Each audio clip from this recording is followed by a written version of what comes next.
Who knew that today, February the 8th, was the 421st anniversary of a harebrained and desperate armed coup attempt against Elizabeth I in the City of London?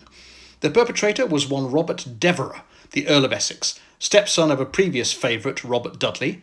He was tall, he was handsome, he was charismatic, but most of all, he had great legs.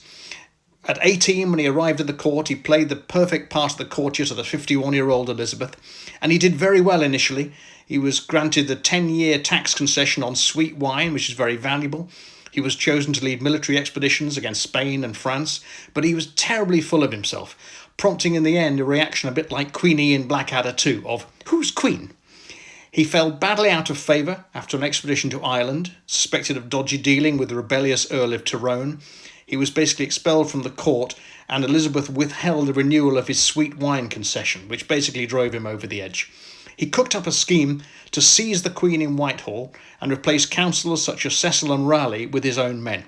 So on the morning of February the 8th, 1601, he set out from here, Essex House in Fleet Street, just to the west of Middle Temple, with 200 men armed with rapiers. He turned right into the city.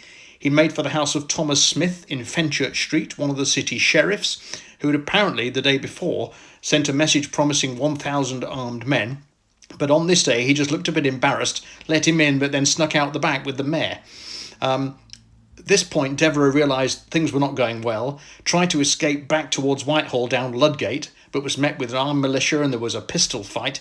So he ran away down the hill to Queenhithe, where he managed to get himself rowed back down the river, just slightly to the west, to the back door of his own Essex house.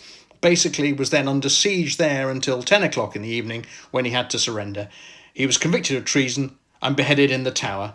So this is a largely forgotten escapade of an arrogant and unbalanced man, but you have to say, great legs.